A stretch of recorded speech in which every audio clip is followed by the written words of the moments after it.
Estamos de volta com mais um encontro com a palavra. Estamos hoje com a lição Sinais que apontam o caminho. É a lição de número 1 do quarto trimestre de 2024. Eu sou o Felipe, estamos aqui com o nosso irmão Leandro. Para começar, Leandro, vamos fazer uma oração? Vamos. Oremos. Senhor Deus, muito obrigado por esse momento aqui, que podemos abrir a Tua Palavra e podemos beber do Teu conhecimento, da fonte da vida. Que possamos aprender de maneira prática e que os nossos amigos que estão nos acompanhando pela internet também possam aprender e internalizar esses conhecimentos para que possamos ter uma vida com mais propósito e mais feliz. Em nome de Jesus, é o que pedimos e agradecemos. Amém. Amém. Eu vou começar fazendo a leitura do verso dessa lição, o verso para memorizar, que diz assim: Jesus fez diante dos seus discípulos muitos outros sinais que não estão escritos neste livro. Estes, porém, foram registrados para que vocês creiam que Jesus é o Cristo, o Filho de Deus, e para que, crendo, tenham vida em seu nome. João 20, 30-31. Então a nossa lição vai falar sobre milagres importantes na ótica, do evangelista João, com uma finalidade, de fomentar a fé, e informar, disseminar coisas que Jesus fez, com o intuito de que a crença nele, fosse expandida. Leandro, vamos começar com um milagre, que é o milagre que aconteceu em Caná. A referência está em João 2, de 1 a 11. E o que Jesus fez em Caná, e como é que isso ajudou de fato, que os discípulos crescem nele? Esse foi o primeiro milagre registrado, e o primeiro milagre que os discípulos presenciaram. Era um casamento, que por si só já tem um símbolo bem relevante, e ao Jesus transformar a água em vinho, porque o vinho havia acabado, ele revela o seu poder criador. Esse é o primeiro ponto que me chama a atenção. Você transformar água em vinho, você está criando. E isso também, com certeza, impactou a vida dos discípulos naquele momento. E eu anotei aqui também, que nesse momento de uma celebração comum, que acontecia naquela época, ele, além de revelar sua divindade, ele confirmou para os discípulos a sua posição como Messias, que ele era o Messias prometido, e isso reforçou a fé deles. Essa transformação física da água em vinho simboliza a transformação espiritual que Cristo realiza na vida daqueles que o seguem. Foi um primeiro milagre cheio de símbolos e bem profundo. Cheio de significados, Porque estava imerso na cultura dos judeus. E outro detalhe importante que eu queria colocar é que a pureza do vinho. Não foi um vinho fermentado. Além de ser um vinho sem fermento, e aí muitos podem pensar, que estão nos assistindo, poxa, mas será que tem mesmo sabor, talvez, do vinho com álcool? É relatado, nas escrituras, que era o vinho mais especial, mais saboroso, tanto que os convidados ficaram surpresos. Poxa, mas normalmente eles colocam os vinhos de segunda categoria para o final e reservaram o melhor para o final, que foi o vinho apresentado por Jesus. Era o melhor. Tem outra coisa que me chama a atenção, nesse milagre, é que os milagres eles dependem, da fé de quem está recebendo o milagre. Então Jesus está fazendo milagres, mas a fé é importante. E ele deu ordens ali, para que as pessoas enchessem de água, e as pessoas não tinham outra opção, porque tinha acabado o vinho. Então, assim, pode ter sido um desespero, mas assim, a mãe de Jesus falou, façam o que ele mandar, E as pessoas fizeram, Elas podiam falar, não, imagina, encher isso aqui de água, mas acreditaram, mesmo ainda não conhecendo. Então, isso é um elemento bastante importante, a questão da fé. E acho que isso também acontece, se demonstra de forma muito importante no segundo milagre aqui relatado na lição. Essa questão da ação que a gente vê não somente na história relatada ali, nas histórias dos milagres de Jesus relatado por João, a gente vê isso também em todas as escrituras, em toda a Bíblia. Deus nos convidando a tomar uma ação para que o milagre acontecesse, para que a nossa fé fosse exercida. Isso foi algo que me impactou, que me chamou muita atenção no estudo dessa semana. Eu lembrei muito daquela música do Daniel Lidick, para atravessar o mar, coloque o pé na água. Muito bom. E a gente vai ver alguns relatos aqui ao longo, inclusive da temporada, essa nova temporada que está começando, que Deus nos convida a ter uma fé ativa, não uma fé passiva. Muito interessante, né? Então a relação, né, que Deus tem conosco é também um chamado para a ação. Sim. Aí temos o segundo sinal, né, na Galileia, que foi, eu estou aqui com minhas anotações, foi a cura do filho de um oficial em Cafarnaum. O que é que João estabelece? Eu coloquei aqui alguns pensamentos, né, que João, no caso aqui eu coloquei que João estabelece uma conexão lá com o primeiro sinal em Caná, lá da transformação da água em vinho, mostrando a progressão dos sinais de Jesus. E aqui o foco não está mais na cura física, está na fé crescente também do oficial, que acreditou na palavra de Jesus antes mesmo de ver o resultado. E aí eu trago aqui uma pergunta para nós aqui, talvez para os nossos amigos que estão nos assistindo. Mesmo que víssemos um milagre, que outros critérios deveríamos considerar antes de concluir automaticamente que ele veio de Deus? Muito interessante isso que você relatou, né, que tem uma conexão entre os milagres. Eu até gostaria de ler esse trechinho aqui. Sim. Que tem em João 4, 46 e 54, que não é muito extenso, porque tem muita informação, né, dentro disso que você trouxe, né, que tangibiliza isso que você falou. Então, assim, quando ouviu falar que Jesus tinha vindo da Judéia e chegando a Galileia, procurou e pediu-lhe que fosse curar o seu filho, que estava à beira da morte.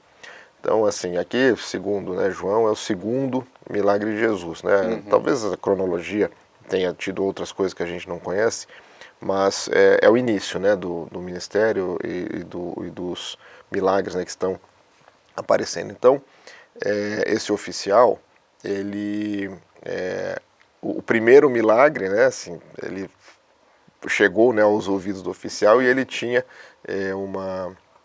uma necessidade, né, porque o filho estava doente.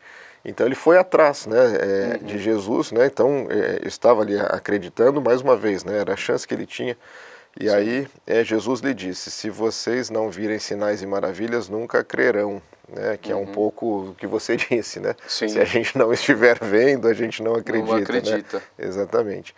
E o oficial do rei disse: Senhor, vem antes que meu filho morra, né? Aquele desespero, né? Dizendo assim: você tem Sim. que vir, você tem que ir lá, estar lá presencialmente. E aí a resposta de Jesus, né, que é incrível, Jesus respondeu: pode ir, o seu filho continuará vivo. Ele deu a garantia, né? Ele também fez um ensinamento ali: olha, eu não preciso ir lá não, pode ir. Que já deu tudo certo. Ou seja, ele teve que exercitar a fé quando ele foi ao encontro de Jesus, e ele exercitou a fé quando ele acreditou na cura, mesmo sem ver. Exatamente, cresceu na fé, né? Isso. E realmente, se ele não tivesse crescido na fé, ele ia ficar dizendo: não, mas tem que ir lá, veja comigo, não posso deixar você ir embora. Sim. E aí o homem confiou na palavra de Jesus e partiu. Estando ele ainda a caminho, seus servos vieram ao seu encontro com notícias de que o menino estava vivo. Quando perguntou a que horas o filho tinha melhorado, eles lhe disseram: a febre o deixou ontem a 13h, que foi quando Jesus disse: pode ir, né? Seu filho Sim. está curado. Então foi exatamente a hora em que Jesus lhe disseram: o seu filho continuará vivo. Assim ele e todos os da sua casa creram. Este foi o segundo sinal milagroso que Jesus realizou depois que veio da Judéia para a Galiléia, que é a conexão ali entre os milagres. Então a gente vai vendo uma coerência ali, né, na construção da fé e como você mencionou também, a gente tem que ter alguns critérios, né, para não ser enganados, vamos dizer assim. Então a gente não deve mostrar incredulidade, né? Mas eu imagino que era difícil ali, né? Ninguém conhecia Jesus, havia uma expectativa de que o Messias teria um comportamento diferente, porque foi construída essa expectativa, né? Talvez Sim. por interpretações não plenas em relação à Bíblia. Eu acho que esse assunto, ele se torna mais evidente, né? mais forte, no terceiro milagre, né, que nós vamos comentar aqui, né, que é o milagre junto ao tanque de Betesda, né, Betesda. Então, assim, dando um contexto, havia ali um tanque e a crença de que de tempos em tempos um anjo movimentaria a água do tanque e várias pessoas, né, com portadoras de deficiência física ficavam ali tentando se arrastar, aguardando que alguém os levasse nesse momento para serem curados, né, que esse movimento seria um movimento de cura. E havia ali um paralítico há muitos anos, né, há mais de uma década, se eu não me engano, acho que eram 18 anos. Era 38 anos. Quase 4 décadas. Imagina, eu tenho 40 anos, ele já devia ter pelo menos uns... vamos imaginar que ele com 10 anos já fazia essa questão de buscar, porque ele já era... Naquela época, inclusive, as crianças já com seus 10 anos já podiam fazer muita coisa, né? Então, imagina que ele devia ter uns 48 anos. Pelo menos, conjecturando. Ou não muito mais que isso, né? Isso. Mas quase, então, uma vida, né, ali esperando. E Jesus o curou, né? Jesus se mostrou, se apresentou e fez uma pergunta importante, né? Que era justamente se ele queria ser curado, né? Então ele estava ali contando com uma estratégia, né, que não estava se concretizando por 38 anos, e Jesus apareceu ali, né, ia fazer diferente, né, mostrar de fato quem ele era, e ele perguntou, né, se ele realmente queria ser curado, né? Por que ele fez essa pergunta? É o mesmo princípio, né, que a gente vai ver ao longo da maioria dos milagres relatados nas Escrituras, inclusive os milagres de Jesus. Jesus convida as pessoas a exercerem a sua fé, a fortalecer a sua fé. Ele traz o engajamento para a pessoa. E aí ele tem que tomar uma iniciativa para mostrar que acredita nesse milagre que irá acontecer, que aconteceu em seguida, né? Exatamente, esse é um milagre lindo, né? Porque ele responde sinceramente que sim, e Jesus fala, então levanta. Isso, eu pensei aqui em algumas lições, né, com esse milagre. A primeira foi que nunca é tarde para... O milagre de Deus acontece no momento certo. Pode pensar, poxa, eu perdi 38 anos da minha vida, ou mais, 48, aqui que a gente estava conjecturando. Mas para Deus você pode ter uma transformação de vida já no fim da sua vida. Com seus 70 anos, com seus 90 anos, com seus 100 anos, se você tiver a bênção de chegar até lá. E isso vai ser o suficiente. Deus vai te usar, não importa o momento da sua vida, o momento da sua vida que você tiver um encontro com Ele, vai valer a pena. Você vai encontrar um propósito e vai ser bênção, vai ser abençoado, e o mais importante, você terá uma vida eterna ao lado dele, né? Então essa foi a primeira lição que eu entendi, que eu absorvi dessa lição, desse milagre. A segunda coisa que me chamou a atenção foi que naquela época, imagina hoje um milagre desse acontecendo. Já seria algo que traria assim espanto e pessoal, todo mundo ficaria magnificado, assim. Imagina aquela época que não existia a tecnologia da medicina de hoje, não existia internet, não existia nada que a gente poderia dizer, nossa, que extraordinário. Eu acho extraordinário a gente ter um smartphone onde eu toco a tela e eu consigo acessar o mundo inteiro em tempo real, onde eu coloco um fone de ouvido sem fio no carro ou aqui e eu consigo ouvir. Isso para mim parece um milagre moderno. Agora imagina aquela época que não existia nada disso. Não existia nem eletricidade. E você vê uma pessoa que passou quase 4 décadas sem poder andar, por causa da palavra de um homem, essa pessoa levantar. Aquele momento ali... E aí outra coisa que me chama a atenção, a gente estudou isso no trimestre passado, que os milagres, eles não convencem as pessoas. Não por si só não convencem. E a gente vai ver isso na história. Inclusive os fariseus são um exemplo bem claro disso. E a gente também tem que tomar cuidado com isso. A gente às vezes, vê os milagres de Deus na nossa vida ou não vê porque a gente está desconectado dele. E os milagres acontecem o tempo todo. A gente tem que tomar cuidado para a gente não perder essa oportunidade de ter uma conexão diária com o nosso Deus, com o Eterno e com esse poder que está à nossa disposição através do Espírito Santo. Assim, porque há milagres de diversos tipos, né? Sim. E constantemente nós estamos expostos a milagres de Deus, né? E não sermos indiferentes ou resistentes a esses milagres é bastante importante. Isso tem muita relação com o desdobramento, né? O que vem depois desse milagre, né? Porque Jesus, né, diz, levanta, pega sua maca, pode ir embora. E ele faz isso, né? Então, imagina, o sujeito está lá há 38 anos, né? Esquecido, né? Ninguém o leva ali para a fonte da como esperança. E aí chega Jesus, né? Pergunta, sobre tudo que ele pede pro rapaz é fé, né? Você quer ser mesmo ser curado? Quero, né? E ele fala, então, levanta, pega tua maca, vai embora. E ele sai andando, levando a maca, né? E aí, é isso que você disse, a grandiosidade disso, né? Como é que você vai reagir à grandiosidade disso, né? E aí, alguns líderes religiosos o veem levando a maca e vão dizer, mas o que ele está levando a maca no sábado, né? É claro que a gente entende, né, que culturalmente eles até acreditavam que levar a maca no sábado era uma coisa muito errada, mas eles não olharam o que tinha acontecido. Né? Eles estavam levando a maca aí. E eu imagino que aquela pessoa em êxtase, né? Ele responde, foi o homem que me curou, falou que eu podia pegar a maca para levar embora, né? Sim. E aí eles nem ouviram, né? O homem que me curou, né? Ainda falam assim, então alguém te curou no sábado? Pior ainda, quem é esse? Né? Então não deram nenhuma atenção, nenhuma importância, né?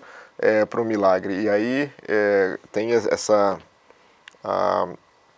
reação, né? Que de fato não é uma reação de quem acreditou, de quem aceitou, né, de quem se interessou, né, mas Sim. que homem é esse, o que aconteceu ali, né? Então, tem uma dificuldade grande ali, né, na reação desses líderes, exatamente. Que é uma pena, né, porque o que acontece depois? Jesus volta, né, ele é revisto por esse homem, e o homem diz, olha, foi ele, né? E ele está dando crédito, né? Sim. E os fariseus vão lá tirar satisfação, né? Mas assim, quem que você é aí para curar no sábado e ainda... Como se curar fosse pecado. Como se curar fosse pecado e como se fosse uma coisa trivial, né? Sim, como fosse trivial, é verdade. Como qualquer um pudesse ter feito o que ele assim, fez, né? Poxa, Assim, você podia ter curado amanhã. Tem tanta pessoa que fazem igual a você, que ressuscitam mortos, né? Não é? Pô, logo no sábado, ainda fala para ele levar a maca embora, assim, né? O que você está achando? E aí é muito importante isso, porque tinha, né, a cultura tinha definido, olha, você pode curar no sábado, curar, né? Não é fazer milagre. Se fosse emergencial, né? Então, mais uma vez, né, a cultura se sobrepondo ao fato. Não que a cultura não seja importante, sabe que é difícil lidar com quebra de cultura, mas sobrepondo ao fato. E aí eles dizem, olha, então, nem era emergência, porque ele está aí há 38 anos, né? Então um homem há 38 anos esperando para ser curado, vem, Jesus faz um milagre, e esses são os pontos que se apegaram, né? E aí, fazendo aqui um parênteses, né, Jesus, né, plantava semente em tudo, né? Até onde ele sabia que provavelmente não ia conseguir germinar nada.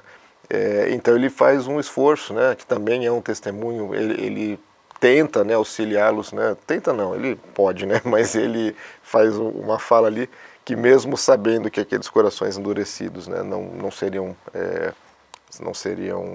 alcançados, ele faz uma fala onde ele procura auxiliar a compreensão, né, do que estava acontecendo ali, de quem ele era, né. Quais são os pontos que ele valoriza nessa fala? Os líderes os fariseus, por si só, eles não eram... o fato de ser fariseu não quer dizer que é uma coisa ruim. A gente acaba trazendo isso para nosso inconsciente, né?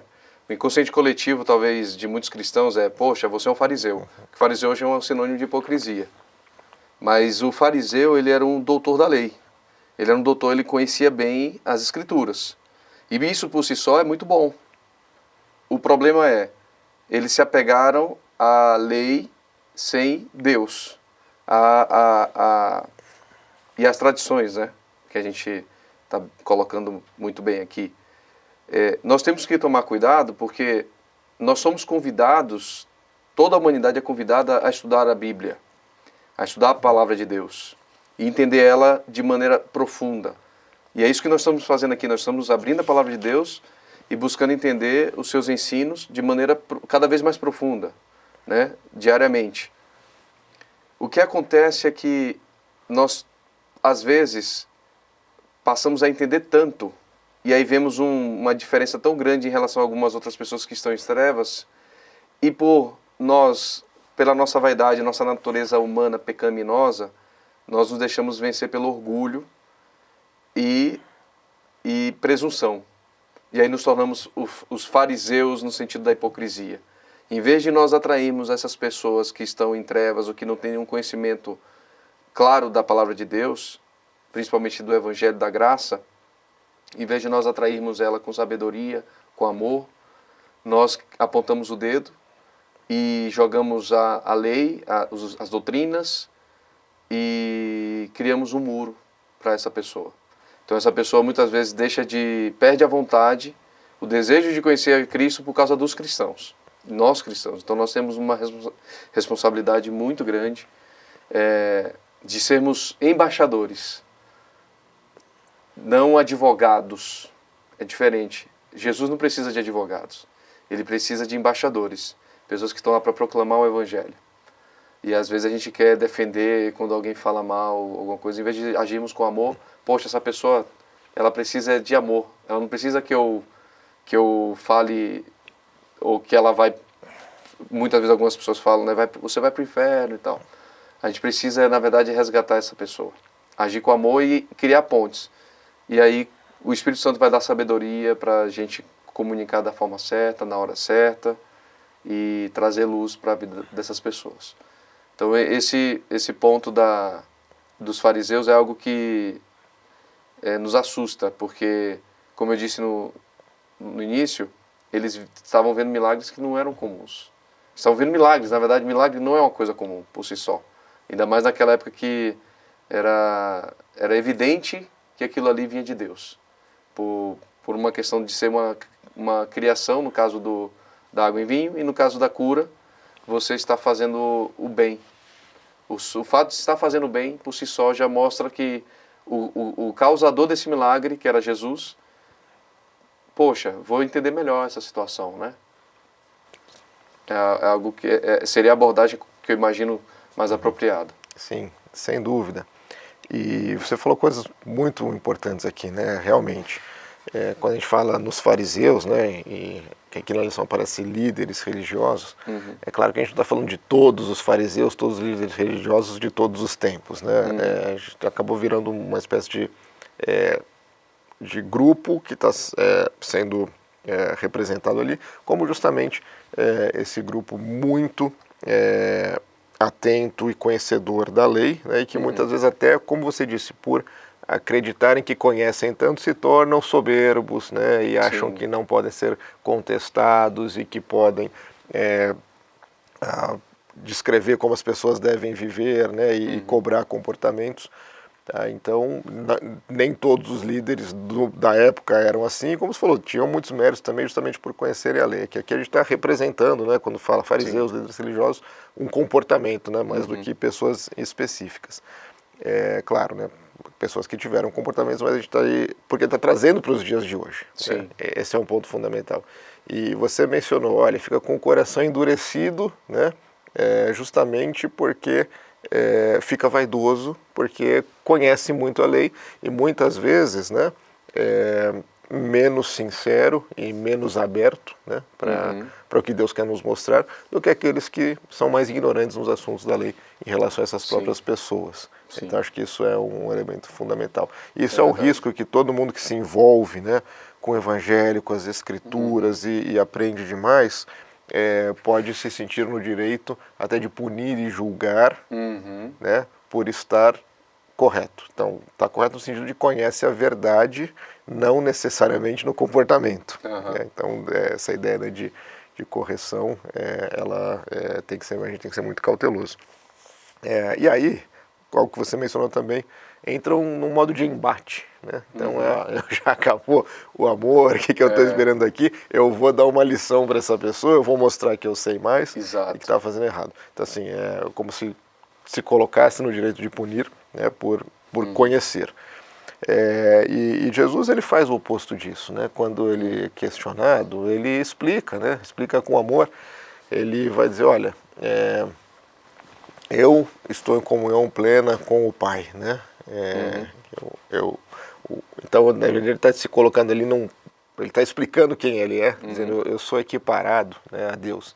E Deus descansou no 7º dia, não é porque ele precisasse, sim, para dar um exemplo, mas ele continua cuidando de todo mundo, sim, inclusive aos sábados, né? E enfim, ele está se apresentando, assim, olha, eu sou um com o Pai. Exatamente, eu sou alguém que está equiparado, né, ao Pai. E isso piorou as coisas na visão dos fariseus. Assim, mas quem é esse que está dizendo que é Deus, né? Trazendo para si, né, o título de ser o Messias esperado. Né? Ele também usa o testemunho alheio, ele cita João Batista, né? João Batista, que é uma pessoa que fez bem, né, a todos, né, me reconheceu nesse papel. Então ele está dizendo que ele é, né, com amor, ele veio para isso também. E ele cita os próprios milagres que ele já fez. Assim, eu tenho feito milagres aqui. Ele está lembrando, olha, a gente não está falando de uma coisa simples, né? A gente acabou de vivenciar um milagre, né? E outros que estão aí. E mesmo assim não adianta nada, porque essas pessoas estão com o coração endurecido, né? As pessoas chegaram ali, né, não dispostas a ouvir e entender, ou seja, não exercitar a sua fé. Então, quando se compara, né, com a fé do paralítico, do oficial, das pessoas que estavam no casamento, né? Ninguém se rendeu, né, à grandeza de Jesus. Isso me traz uma lembrança, não sei se você se lembra, lá na temporada anterior, no 8º episódio, era Marcos 10 que a gente estava estudando, e aí a gente leu a história do cego Bartimeu. Os fariseus, eles estavam vendo Jesus na frente deles, mas eles estavam cegos espiritualmente. Eles não estavam conectados com o Pai, não estavam vivendo uma vida conectada com Deus, apesar de de serem líderes daquela nação, daquele povo ali que estava sob o jugo romano, mas eles eram líderes religiosos, espirituais daquela nação, estavam em trevas. Bartimeu, cego, ele tinha um conhecimento muito maior sobre o Messias, inclusive do que os próprios discípulos. Os discípulos, naquele momento, que é mais para frente, registrado lá em Marcos, já tinham visto vários milagres de Jesus. Mas mesmo assim ainda estavam com um olhar muito de um reino terrestre, né? De um reino naquele momento, de que aconteceria naquele momento, não no reino eterno pós fim do pecado, né? Da terra restaurada. E o cego Bartimeu falou que ele era o Messias. E é um homem cego. Só de ouvir, com certeza com avidez, com sede de conhecer ele ouvindo pregações, ouvindo histórias de Jesus, ele entendeu que ele era o Messias. E isso traz lições para a gente também. Nós muitas vezes estamos lendo a Bíblia todos os dias, estamos indo à igreja toda semana e podemos estar cegos. Se nós não estivermos conectados a Deus, e como é que a gente se conecta? Através da oração, através do estudo da palavra, através de falar, né? Através de contemplar as coisas boas. Muitas vezes a gente se inunda de coisas fúteis e muitas vezes coisas que nos prejudicam espiritualmente. Com relação a conteúdos de internet, conteúdos dos streamings, que hoje tem uma abundância e acessibilidade muito, muito fácil. E deixamos muitas vezes de ver uma TV Novo Tempo, por exemplo. Nós adventistas temos uma TV Novo Tempo que está lá gratuita para muita gente e a gente escolhe não assistir, para assistir outras coisas. Isso nos desconecta aos poucos de Deus, porque se a gente não está bebendo de uma atmosfera celestial, como é que a gente vai como é que o Espírito Santo vai trabalhar na nossa mente, no nosso coração, vai nos usar como agentes de salvação se nós não permitirmos, né? Muito bom, Leandro. Esse é um ponto, né, que ele é recorrente, né, nas lições, na vida do cristão, que a gente está exposto constantemente à ação de Jesus na nossa vida, e muitas vezes a gente é impactado, mas depois começa a se desviar, né, mesmo professando que estamos na fé, e fica aguardando o próximo milagre. Será que ele vai acontecer? Então isso aconteceu, né, com os judeus quando libertos do Egito, viram o Mar Vermelho abrir, depois falam assim, opa, a gente está inseguro aqui, será que a gente vai ter vindo mesmo? E ficam pedindo, né, o próximo milagre, e assim, Deus continuava mostrando, né, porque a própria natureza aqui do verso, né, olha, a gente precisa contar recorrentemente esses milagres, porque isso vai ajudar as pessoas a crerem. Mas, né, quando fechados nós estivermos, vai dificultar aí, não adianta a gente ouvir de milagres, como você falou, presenciar milagres, os discípulos andando ali, lado a lado com Jesus e não entendendo muito bem o que ele estava tentando mostrar, eles demoraram, né, e acho que a grande transformação ali de muitos, se não da maioria, foi depois que Jesus já tinha morrido, ressuscitado e ascendido. Então ali, né, uma compreensão, então precisaram ver, né? Então acho que a gente aqui trabalhou bastante com a questão, né, do risco da incredulidade, né? Exato. Agora, tem um elemento que é natural da vida do cristão, né? Uma vez eu até vi um cristão que era especializado, inclusive, né, nesses assuntos de cultura de Israel, que diz assim, olha, nenhum cristão verdadeiro, né, em algum momento, na conversão ali, não enfrentou dúvidas, né, que é a ideia do questionamento. E aí acho que esse é um grande desafio, né, separar a incredulidade do questionamento. O questionamento é natural, não estamos dizendo com isso que sem nenhuma base da nossa cabeça a gente vai sair questionando, porque senão a gente vai estar adotando a ignorância com orgulho, né? Sim. Mas qual que é, né, na sua percepção, a diferença entre o questionamento natural, né, que é da alguém que está na fé, da incredulidade? O questionamento, ele é algo saudável. Na verdade, ele é movido por um desejo de descobrir a verdade, ou de se aprofundar na verdade. Então você pergunta no sentido de aprender, você investiga no sentido de aprender. É como um aluno que está lá se especializando em um determinado assunto e ele pergunta para o professor, ele pesquisa na internet, ele compra livros, porque ele está questionando e tentando entender. E cada vez que você vai se aprofundando em um tema, mais perguntas vão surgindo. Isso é normal. Por isso que as pessoas que são mais conhecedoras ou mais especialistas em determinado assunto, elas se tornam mais humildes naquele assunto, porque elas percebem que sempre há um espaço cada vez maior de aprendizado. Já a incredulidade é aquela predisposição de rejeitar. Eu não quero aprender, eu recuso esse ensinamento. Eu já estou predisposto a não ouvir. Eu já tenho algo, por decisão minha, de não quero saber sobre esse assunto. Por vários motivos. Pode ser porque ela não quer se comprometer, pode ser porque ela tem algum bloqueio mesmo, porque alguém criou um muro na vida dela sobre por exemplo, o Evangelho, sobre Cristo, e isso é diferente do questionamento. Então, nós podemos ir para dois extremos. Quando nós